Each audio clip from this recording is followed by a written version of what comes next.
Thank you, councillors. We're just doing a visual and audio test for the online streaming. Testing 1, 2, 3.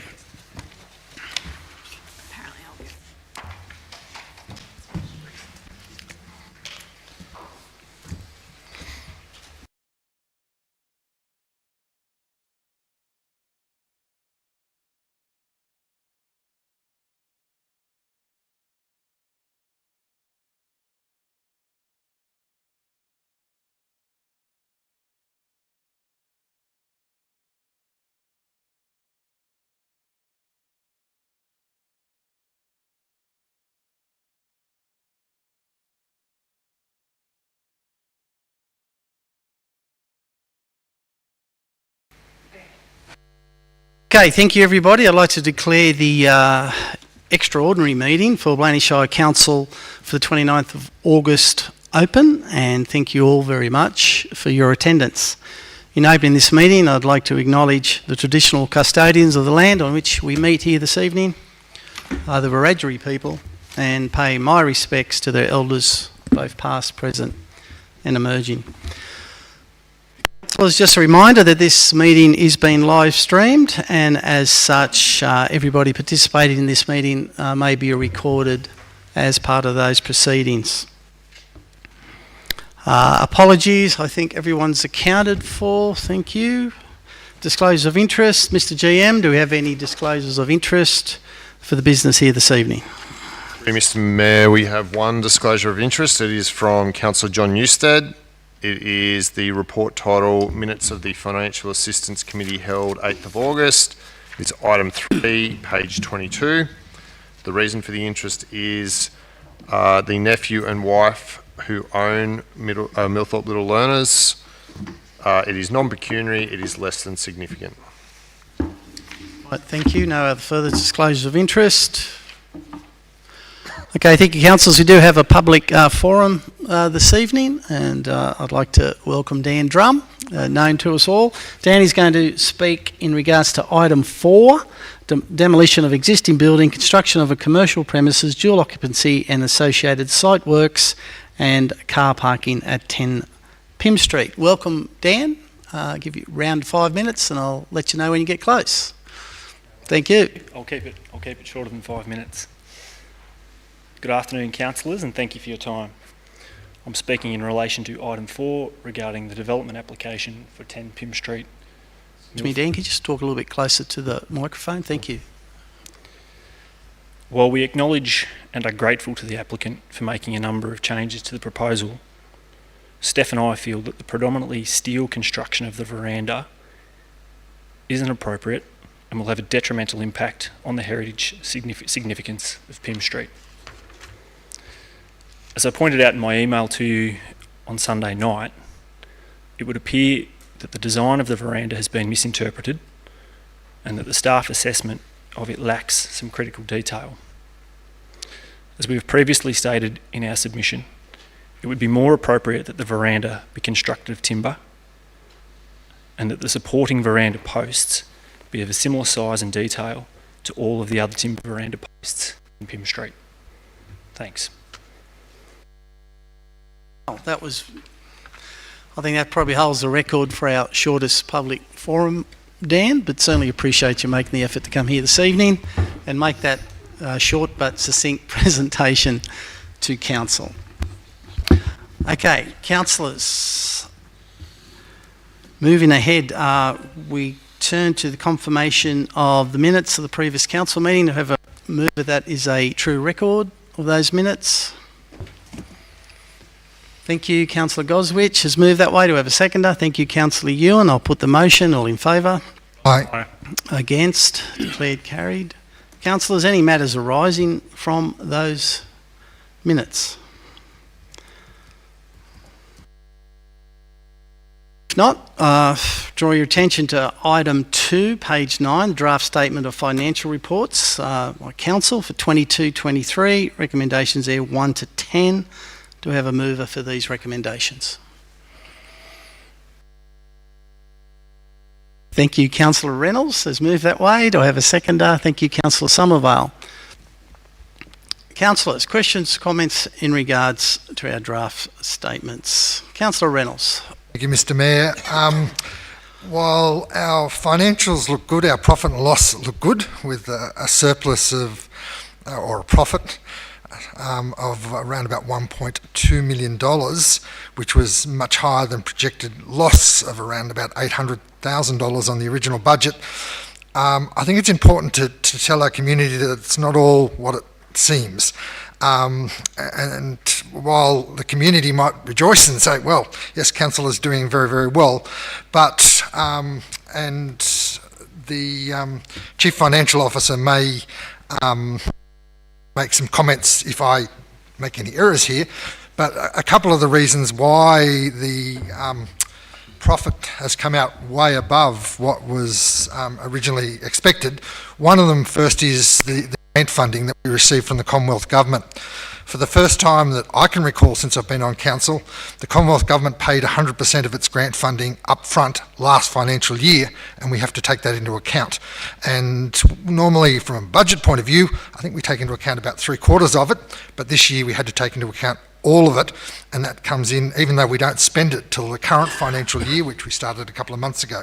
So that is about $850,000 better off than what we were. As well as that, our interest income was higher, our wage bill was a little bit lower than budgeted, and also we have two subsidiaries, or two organisations that we are, I suppose you could say, shareholders of, being Central Tablelands Water and also Upper Macquarie County Council, and both of those entities made a profit as well. So when you take all of those out, and particularly the grant funding that came forward earlier, as in the profit and loss is nowhere near as good. In fact, it's realistically a loss rather than the profit. Particularly if you take out the county councils plus the grant funding in advance. So I just wanted to highlight that to the community. While the headline figure looks good, as in underneath, the figure is nowhere near as good for the financial year, but that's what we submit to the auditors, and that is actually, from an accounting point of view, what we have to submit. So I'd just like to check with the Chief Financial Officer, through you, Mr. Chair, Mr. Mayor, whether I have summed up reasonably accurately why we've got a larger surplus than what was actually projected.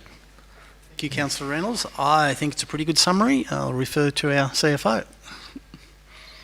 Through you, Mr. Mayor. Yeah, that's correct. I think you've nailed it, Councillor Reynolds.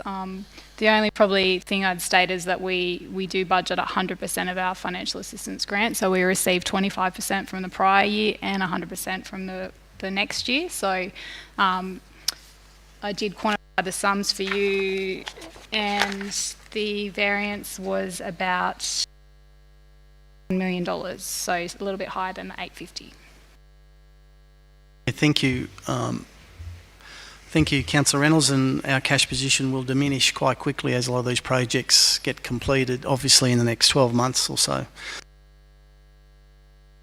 Have a seconder? Any further questions or comments in regard to these draft statements? Councillor Somerville.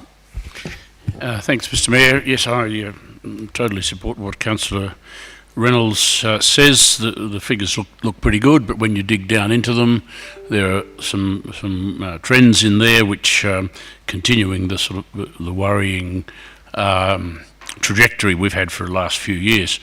I think the only other comment I would make is the sort of the fickle nature of the 30th of June. If something happens before the 30th of June, it's all in here. If something happens just after 30th of June, it's not. And this year, because we didn't receive some grant monies which were due, in fact received a lot of them the next day, it meant that on the cut-off on 30th of June, we had negative unrestricted cash, except the fact that we were able to effectively deallocate the financial assistance grants that Councillor Reynolds has spoken about. Not that there's no reason why we can't do that, because they're untied grants for operating purposes, a bit like rates. The fact that we actually, when we receive them right at the end of the year, we put them into a reserve is not necessary, it's prudent. And so we've just reallocated some of that money to make sure that we didn't have negative unrestricted cash at the end of the year. So that just demonstrates how fickle that cut-off on 30th of June always is. It always is. Thank you, Councillor Somerville. Councillors, any further questions or comments? All good? We have a mover, we have a seconder. I'll put the motion. All in favour? Aye. Against? Declared carried.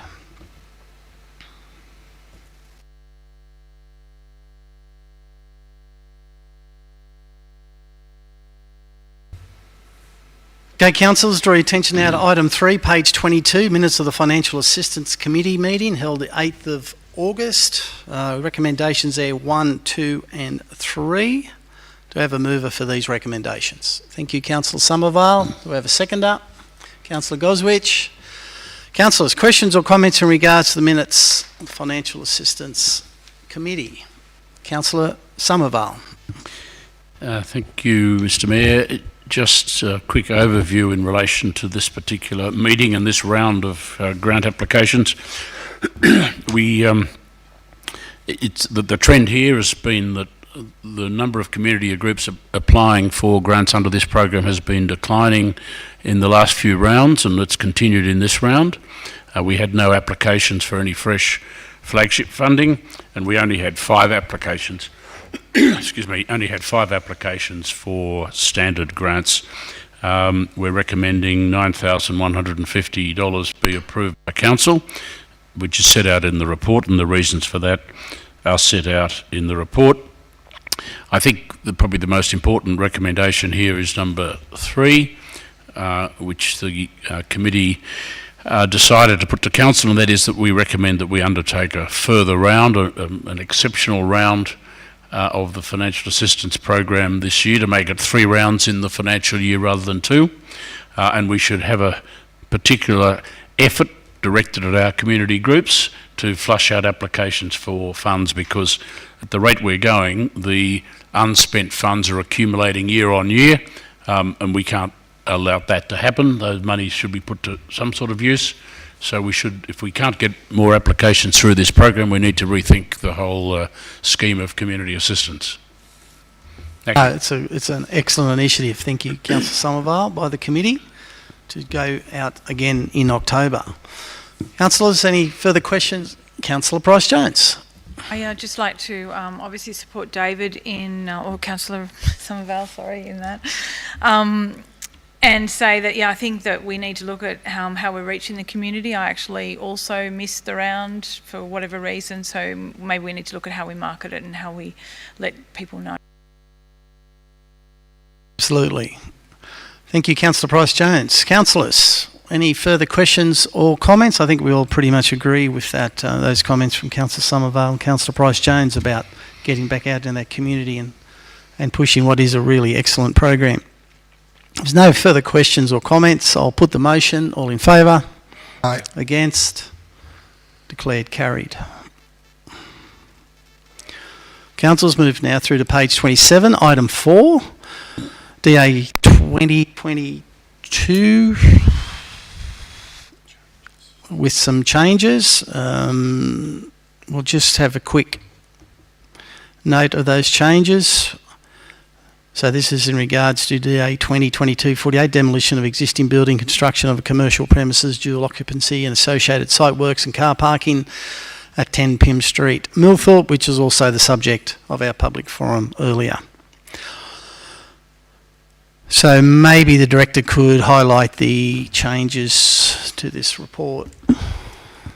Thank you, Mr Mayor. Thank you, Mr Director. Delighted to.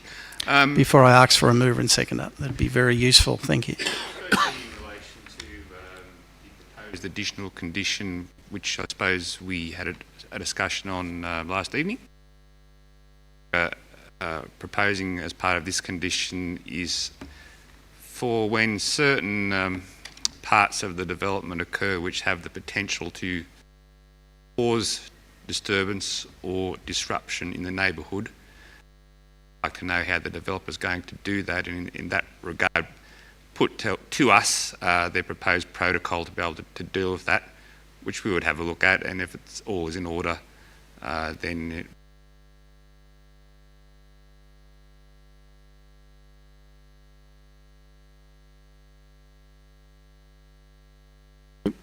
in relation to the two other matters, it came to our attention when we were just going through the final set of conditions which actually were presented to council, that we were putting together that final list, a couple of changes which we didn't actually save into the system. Probably my fault as a poor word processor, but anyway. In relation to condition number 35, which is the footpath crossing, we propose to add an additional sentence which seeks to cover, and Jacob can add more if he so chooses, that as we go through the area with our footpath upgrade program, that the footway matches that future work. So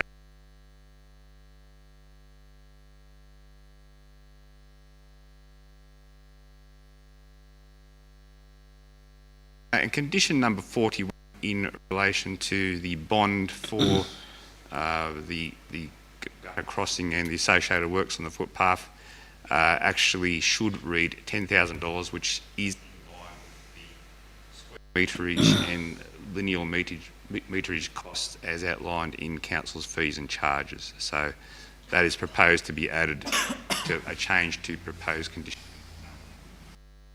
Okay, thank you, Mr. Director. So those are the three additions to the original motion. So recommendation there with those three additions. Do I have a mover for these? Thank you, Councillor Somervale has moved that way. Do I have a seconder? Thank you, Councillor Ewan. Second that.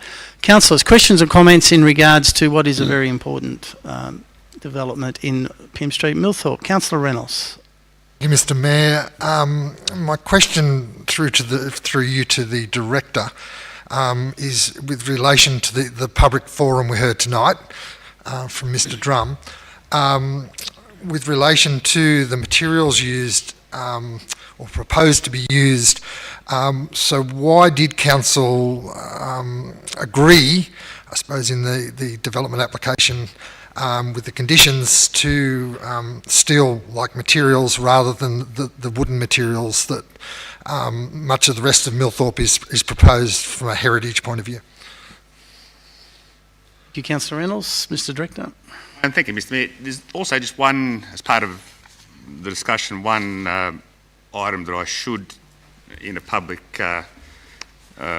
situation, correct in relation to the balustrade. And there was a comment in the assessment report which indicated essentially that the balustrade was to be entirely of timber construction. That is not correct, and I just the record that what that should have read was that the balustrade of the balcony is to be hardwood handrail and vertical steel bars. So that's just for the. In relation to the steel construction, I guess primarily there's been I suppose a lot of talk about the veranda posts, and we fully as professional officers respect that there are differing opinions in relation to the potential use of steel posts, for example, as against the context of heritage in particular, and we recognise that. What we probably would point out that the process which we've been through has been several times before our heritage advisor, and as a contemporary designer, I guess, and I can't speak for the heritage advisor, certainly the use of steel posts was not objected to by our heritage advisor. In our assessment, we essentially agree with what's been put forward by the applicant's architects, that the building is a contemporary building. It does seek to respond to the surrounding context and draw on the appropriate detail and form from the other buildings in the precinct. And it has, in our view, resisted what is important in our view, the temptation to actually mimic heritage. We believe in all all the documentation that we rely on in terms of the aims and objectives of the LEP, and rightly has been brought to our attention, which we are aware of, is our charter in relation to heritage. At the end of the day, in that entire assessment, the one thing which we couldn't agree to, which if you do look at the plans, there did appear to be a use of I-beams, that we don't agree with that, and we don't agree that that's appropriate in this instance. But also, we don't believe that it would be appropriate in a contemporary building seeking to respond to the precinct and the streetscape to insist on the use of timber posts. So that's basically the view of our professional officers, which becomes my view, and I agree with that, and that's what we put forward to council in terms of our... Just a follow-up question, if I may, on that, Mr. Director, is about the size of the proposed posts. Obviously, the I-beam configuration is unacceptable, but the posts themselves, the size of those, if they are steel, they'd still need to be the size to reflect a timber post. Is that picked up in the conditions or somehow reflected? Yeah, thank you, Mr. Mayor. Glad you asked. We believe that in an addition that we made to proposed condition number 7, where we are requiring some further detail on the posts in terms of their construction, material, size, colour, final finish, that's the sort of detail we wanted to pick up there to ensure that that does occur. Okay, so that's in the conditions. Correct. Okay, it's an important point. Okay, thank you, Mr. Director. Councillors, further questions or comments? Councillor Somerville. Yeah, I'll just add my contribution to the debate about the steel columns on the veranda. I mean, I'm no architect and certainly no heritage architect, but I think the developer has gone to quite some trouble architecturally to, in the style of the building as it fronts Pym Street, to mirror the style of the buildings in Pym Street, certainly the older buildings in Pym Street, and I think he's done quite well in relation to that. The fact is that whatever treatment and whatever materials are used in the building, it's not going to be a new building. It's going to be a modern building of modern materials, and I don't think it necessarily follows that therefore to replicate the rest of the streetscape, the columns need to be timber. I think what's more important is the size of the columns and the shape of the columns, and in particular the colour of the columns matches the streetscape. So the fact that they are steel, which is no doubt probably the best solution in terms of structural engineers' solutions, is, to my mind, is okay, provided that the size and the colour matches the streetscape. Thank you, Councillor Somerville. Councillors, any further questions or comments? I'd just like to say that this development proposal was always going to be have a lot of interest from the community in a very highly visual place in the middle of Pym Street, and I'd just like to acknowledge the process. It's been quite exhaustive, the efforts not only of the original design of the architects but of council staff and the community who have been involved in consideration of the issues of this quite significant development. Very pleased to see that through that consultation that there were amendments made to facilitate and to overcome some of the concerns that were raised by the neighbours, especially to the rear of the development, and take the opportunity to acknowledge and thank everyone who's been involved in that to actually, I think, to come up with potentially a lot better project than what it was. As Councillor Somerville has alluded to, it was never the intent to complete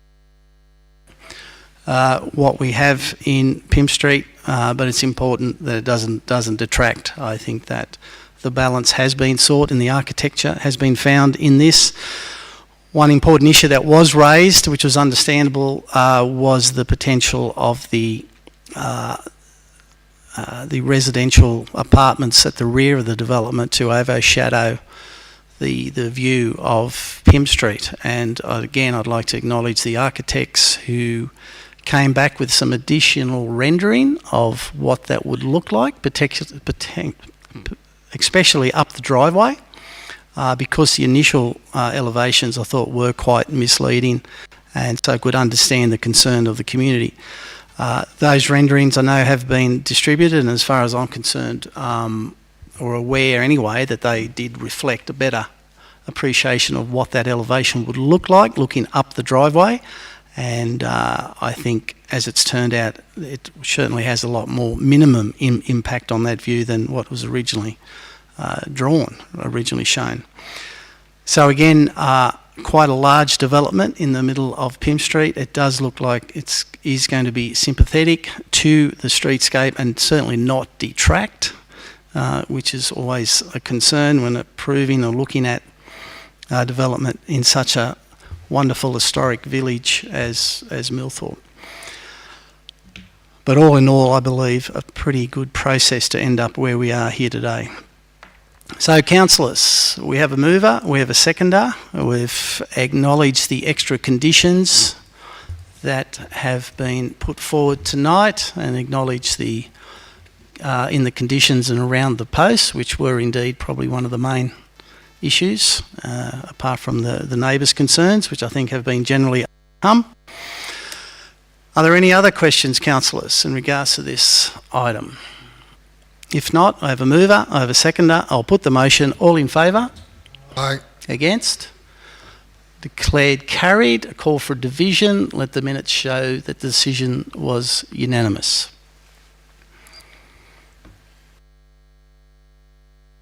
Okay, thank you, councillors. Now we do have some matters to be dealt with in closed committee.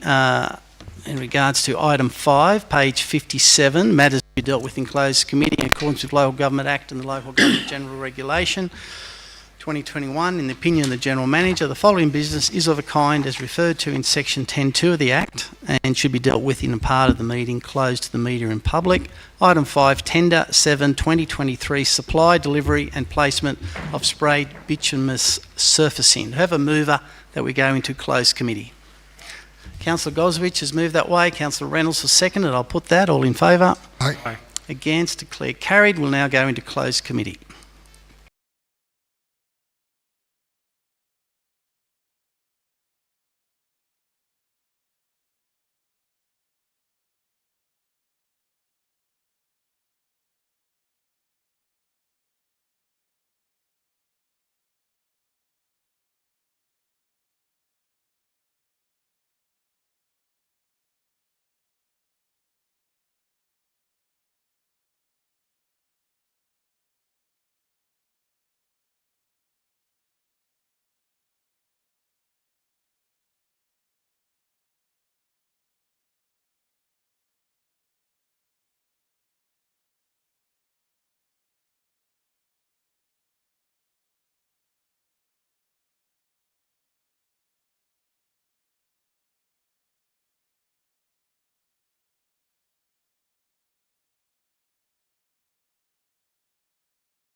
Okay, thank you, councillors. We are now back into open council.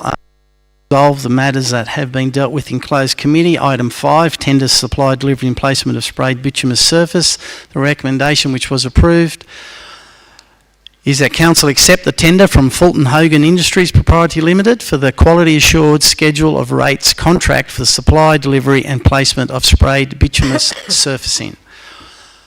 And that was carried. Okay, councillors, thank you for your attendance tonight. That concludes our business here this evening, and I'd like to declare the meeting closed.